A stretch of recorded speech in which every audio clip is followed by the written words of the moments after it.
Da fatan za ku dakace ni. A yau na zo gare ku 'yan arewa, daga manyan kwari zuwa ƙananan ku. Ni sunana Aliyu Abubakar, ni ne wanda aka sani da Ali Flash. So ni edita ne a cikin masana'antar Kannywood. Na yi editan ɗin fina-finai wanda ban san adadin su ba, zan iya karanta su a cikin raina, a cikin kwakwalwata ba, saboda abubuwan da yawa ba ɗaya ba biyu ba. So abu na farko abin da ya kawo ni gare ku, ni ina zuwa kudancin Najeriya, sannan kuma ni ɗan arewa ne, kowa ya sani, Bahaushe. So idan na shiga cikin yanayin masana'antar tasu ta Nollywood, da kuma idan na kallo Kannywood masana'anta ta, abin yakan so samun rai, bana jin daɗi ko kaɗan. Yanayin yadda zan ga ƙaramin jarumi yakan samu taimako daga wajen babban jarumi. So mu kuma idan na kalli Kannywood masana'antar mu, zan ga babban mawaƙi bai damu da ya taimaka wa ƙaramin mawaƙi ba, kawai dai a takaice babba ba ya son ya taimaki ƙarami. Su kuma ƙananan za a ga su ma ba sa respecting ɗin manyan nasu. So abin zan ga gaba ɗaya abin da ya sai hankali, abin babu daɗi. Asali ga idan na kalli su can 'yan kudu, zan ga ƙaramin mawaƙi yakan iya taimakawa babban mawaƙi yakan iya taimakawa ƙaramin mawaƙi.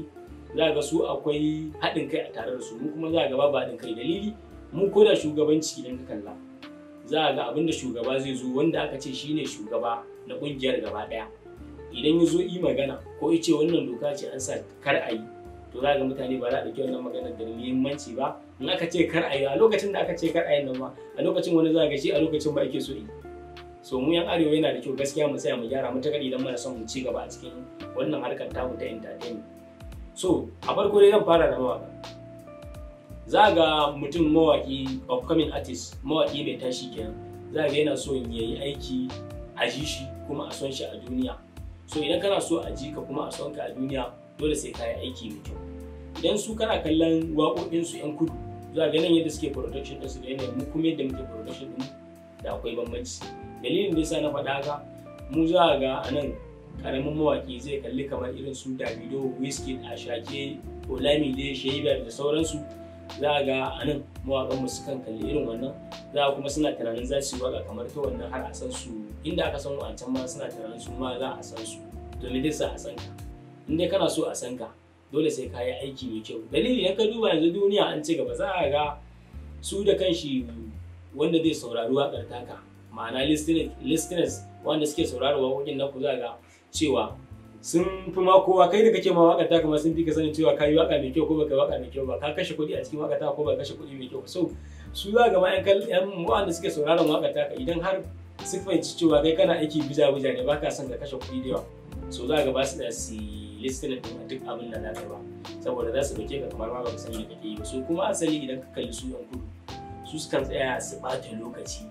Akwai wanda za ga zai iya yin wata ɗaya a production guda ɗaya, waka ɗaya mutum sai yi wata ɗaya, amma mu za ga mu sauri ya mana yawa, kawai a yi a gama.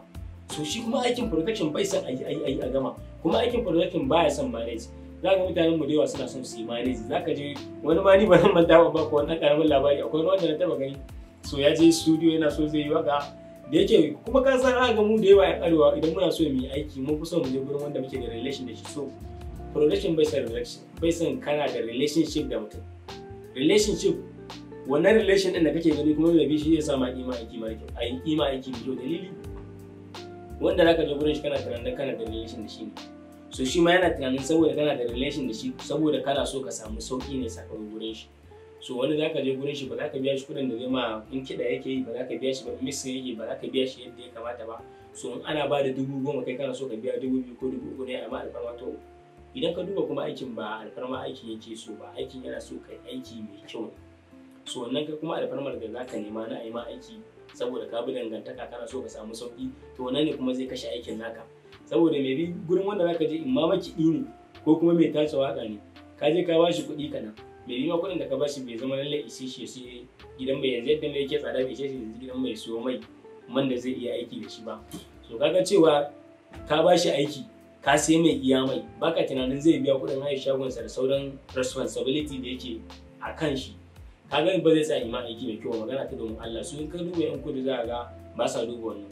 Su kawai ba wai tunanin su wa na sani ba ko wa sani, kawai tunanin su ya za a yi aiki mai kyau, ya za a yi aiki mai kyau. Idan baka yi aiki mai kyau ba, to ko a Niger ba na tunanin za a ji ka.